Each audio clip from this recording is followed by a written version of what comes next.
नमस्कार बंधुगण, आज जानिबा तुला राशि फेब्रुआरी मास 2026 केमिति रहिबो। भिडियोटी शेष पर्यंत देखंतु। फेब्रुआरी मास तुला राशि पई मिश्रित फल देव। पुराना समस्या समाधान हेबो। धैर्य एवं संतुलन रखिले भाग्य सहयोग करिवो। शुक्र एवं बुधଙ୍କ प्रभाव रे decision making power बढ़िबो।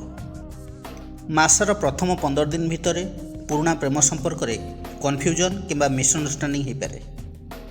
Ex partner ठारू कॉल एसएमएस आसपे। 18 फेब्रुआरी पर लव लाइफ क्लियर हम। सिंगल लोक मानक पई वर्क प्लेस रे किंबा सोशल मीडिया थ्रू रे लव कांटेक्ट हो पारे। लव पार्टनर छोट छोट कथा को नहीं रिएक्ट करि पारंती। क्लियर कम्युनिकेशन होची सफलतार चाबिकाठी। स्टूडेंट्स मानक पई एही मास रे फोकस रा आवश्यकता रही। कॉम्पिटिटिव एग्जाम पे प्रिपेयर होता छात्र छात्री माने परिश्रमर फल निश्चित भाव में पाइबे। रिविजन उपर फोकस कले सिलेक्शन सुनिश्चित। मासर प्रथमार्धरे कंसंट्रेशन ब्रेक हो पारे। मोबाइल डिस्ट्रैक्शन ठारू दूरी रुहतु। जो माने जॉब करुछंती वर्कलोड बढ़िबो।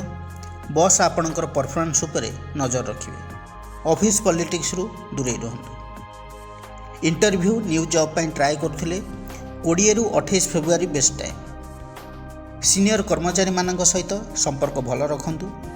ट्रांसफर किंबा रोल चेंजर जोग रही। वैवाहिक जीवन साधारण ठारू टिके भल रहिबो। लाइफ पार्टनर सपोर्ट मिलिबो। मासर सेकेंड हाफ रे मिसअंडरस्टैंडिंग जोग रही, विशेषकर मनी मैटर को नहीं। लाइफ पार्टनर आपन को टेस्ट करिवे आपण इमोशनली मैच्योर कि नुहे। 25 फेब्रुआरी पर सिचुएशन इंप्रूव हेबो। फैमिली डिसीजन नेला बेले दुहे मिसी चिंता करंतु। बिजनेस रे धीरे धीरे लाभ हेबो। नुआ इन्वेस्टमेंट करिवा पूर्व भल भाव चिंता करंतु। ओल्ड क्लाएंट को ठारू पेमेंट आसीबो। स्लो बट स्टीडी प्रॉफिट हेबो। लोन ईएमआई लीगल पेपर सावधान रे साइन करंतु। पार्टनरशिप बिजनेस रे वर्बल प्रॉमिस उपरे भरोसा करंतु नहीं। स्वास्थ्य कथा जदि कहबे gas acidity sleep disorder stress related problem देखि पारे। नाइट ओभर थिंकिंग बंद करंतु।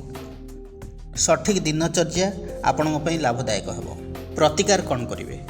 शुक्रंकर बीज मंत्र को जप करंतु। मंत्रटी हैला ओम द्रांग द्रिंग द्रौं स शुक्राय नमः। दैनिक 108 थर जप करंतु। माँ लक्ष्मी उपासना करंतु। आपन पई शुभ रहिबो।